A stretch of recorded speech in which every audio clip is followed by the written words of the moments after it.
Hello दोस्तों, welcome, नमस्कार, स्वागत है आप सभी का अपने वाईटी चैनल पर। बात करने वाले हैं हम लोग रेलवे ग्रुप डी से संबंधित 30 ऐसे महत्वपूर्ण प्रश्नों के बारे में जो आपके परीक्षा में कई बार पूछे जा चुके हैं और आगे भी पूछे जाने की संभावना है। तो जिन भी बच्चों का रेलवे ग्रुप डी का एग्जाम लगा हुआ है वो साइंस के हमारी इस क्वेश्चन सीरीज को देखना बिल्कुल भी ना भूलिए। इससे पहले भी मैं आपको वीडियो प्रोवाइड कर चुका हूँ। बहुत ही शॉर्ट वीडियो रहते हैं और बहुत कम समय में आपको जानकारी दी जाती है। तो आइए वीडियो को स्टार्ट करते हैं। एग्जाम से पहले इन्हें देखकर जरूर जाएं। जी, पहले सवाल की बात करें तो पहला सवाल हमारे पास है, दो समतल दर्पण एक दूसरे से 60 डिग्री के कोण पर झुके हैं, इनके बीच रखी एक गेंद के बने प्रतिबिंबों की संख्या कितनी होगी। तो देखिए, समतल दर्पण के लिए हमारे पास एक सूत्र होता है 360/थीटा -1। याद रखिए, नंबर ऑफ इमेज आपको फाइंड करने के लिए सूत्र का प्रयोग करना पड़ता है। अगर आप इसे प्रयोग करेंगे तो 360/60 करने से 6 हो जाएगा और -1 = 5। याद रखिए, ये संख्या कभी भी इवन नहीं आनी चाहिए। अगर इवन आ रहा है तो आप उसमें से एक माइनस कर दीजिए, ठीक है।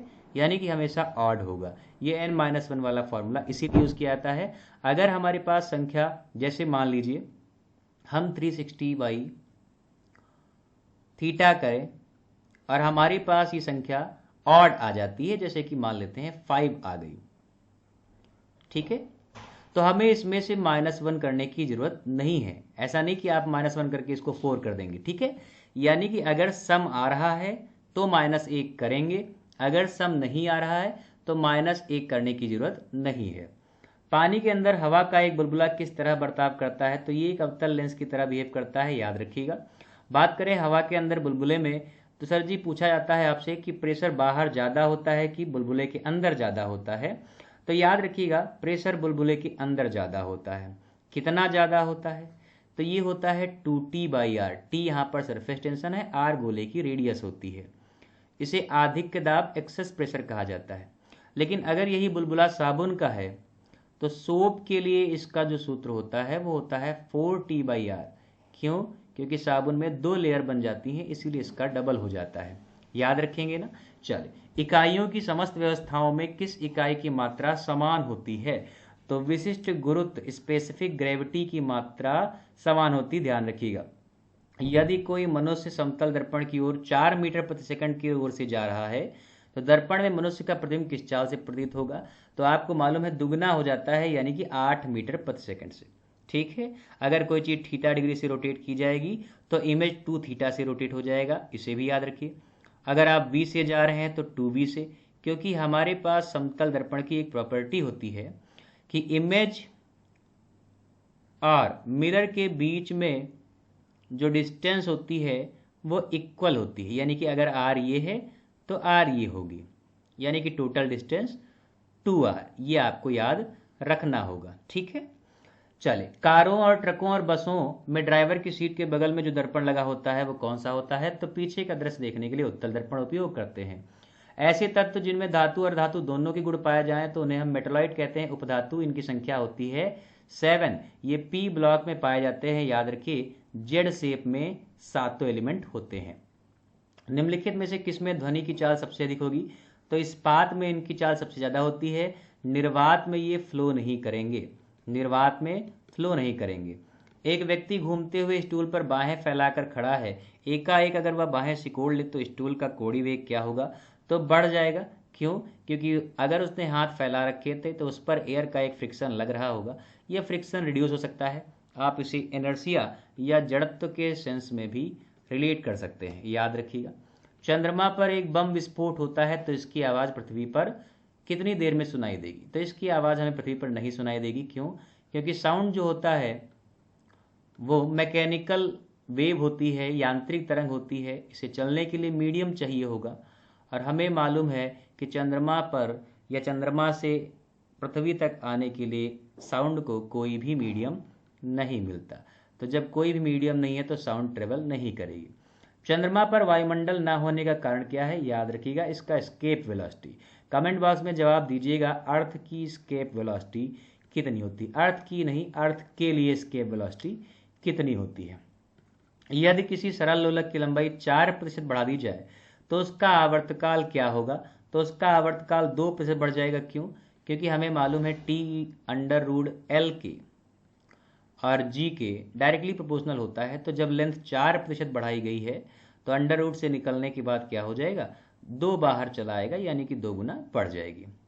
एक लड़की झूला झूल रही है, उसके पास एक अन्य लड़की आकर बैठ जाए तो झूले का आवर्तकाल क्या होगा, तो आवर्तकाल पर कोई भी असर नहीं पड़ेगा। क्यों?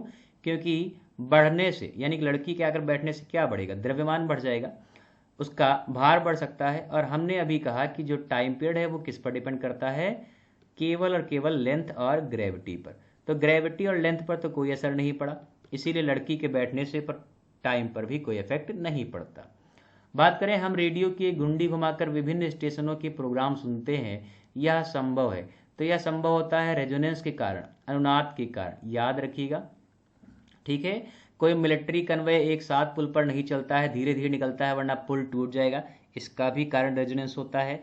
तानसेन के गाने से सीसी चटक जाया करते थे, इसका भी कारण रेजोनेंस होता है। अब रेजोनेंस क्या है, देखिए जब एक साथ एक ही जगह पर कई फ्रीक्वेंसीज एक्ट करती हैं, नंबर ऑफ ऑसिलेशंस बहुत ज़्यादा बढ़ जाता है, तो उसकी वजह से क्षतिग्रस्त होने की संभावनाएं बढ़ जाती हैं, यानी कि सामने वाली चीज़ जिसमें भी ऑसिलेशन प्रभावी हो रहा है वो टूट सकती है। ठीक है, तो इसे ध्यान रखिएगा। वेंचुरी मीटर से आप क्या मापते हैं? वेंचुरी मीटर एक इकाई है जो जल के प्रवाह की दर को नापने के काम आती है। याद रखिएगा, क्यूसेक इसका मात्रक भी होता है, क्यूसेक जल के प्रवाह का मात्रक होता है। चौराहों पर पानी के फुहारे में गेंद नाचती रहती है, क्यों ऐसा होता है? ये आपका फव्वारा है, गेंद इसके बीच में सर्कल करती रहती है, तो जाहिर सी बात है प्रेशर इसका कारण बन सकता है। तो पानी का वेग अधिक होने से दाब घट जाता है, इसे याद रखिएगा। ठीक है, यदि द्रव्यमान परिवर्तित हुए बिना पृथ्वी अपनी वर्तमान त्रिज्या की सिकुड़ कर आधी रह जाए तो दिन होगा। तो दिन बेटा 12 घंटे का होगा। क्यों ऐसा है? ऐसा क्यों है? क्योंकि रेडियस कितनी हो रही है, आधी। ठीक है, तो जब रेडियस आधी हो जाएगी तो टाइम पीरियड भी हमारा आधा हो जाएगा, याद रखेंगे। अब ये कैसे होता है, तो आपसे कभी हम बात करेंगे केपलर के नियम के बारे में। केपलर का नियम जो होता है वो एक रेशियो दिखाता है, एक रिलेशन दिखाता है, T² is directly proportional to the R³।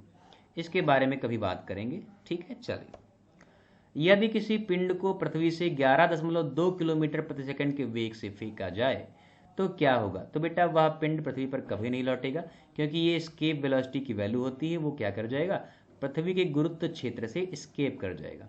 याद रखिएगा, एक रिलेशन होता है एस्केप वेलोसिटी ऑर्बिटल वेलोसिटी के √2 टाइम्स होती है। ठीक है, इसका मान 11.2 होगा, इसका मान 8 किलोमीटर प्रति सेकंड के समथिंग होता है। उपग्रह में समय ज्ञात करने के लिए अंतरिक्ष यात्री को क्या प्रयोग करना चाहिए? तो उपग्रह में समय ज्ञात करने के लिए अंतरिक्ष यात्री को स्प्रिंग घड़ी का उपयोग करना चाहिए। यदि ऐसा क्यों बेटा? क्योंकि ग्रेविटी इफेक्ट नहीं करेगी स्प्रिंग घड़ी पर, याद रखिएगा।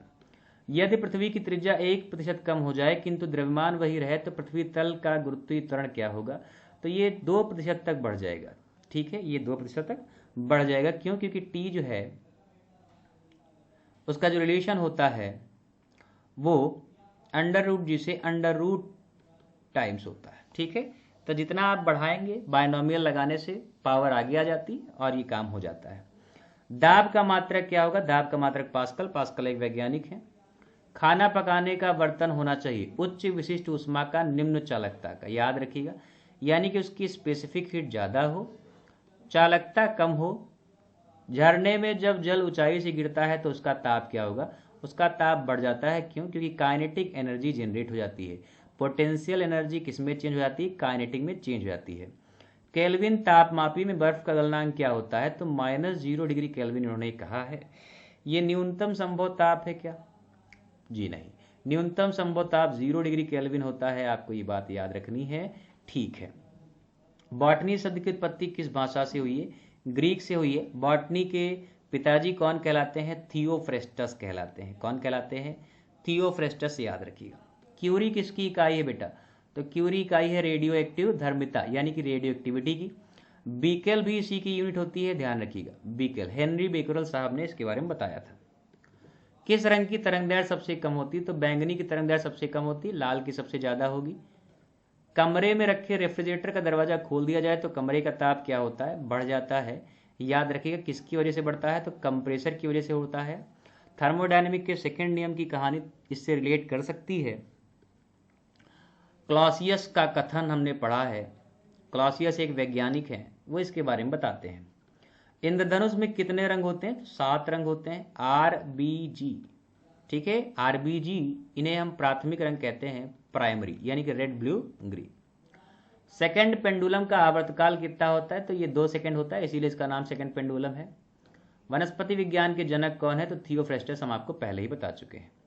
कमेंट बॉक्स में जवाब आप जरूर करेंगे कि जूलॉजी के पिताजी अरस्तु कहलाते हैं और उनकी पुस्तक का नाम आपको बताना है। अरस्तु की पुस्तक का नाम क्या था। उम्मीद करते हैं हमारे क्वेश्चन आपके लिए बहुत बेनिफिशियल होंगे और जो एक्स्ट्रा इन्फॉर्मेशन आपको दी जाती है वह भी आपके लिए जानकारी होगी, आपके एग्जाम के लिए बहुत ही महत्वपूर्ण होगी।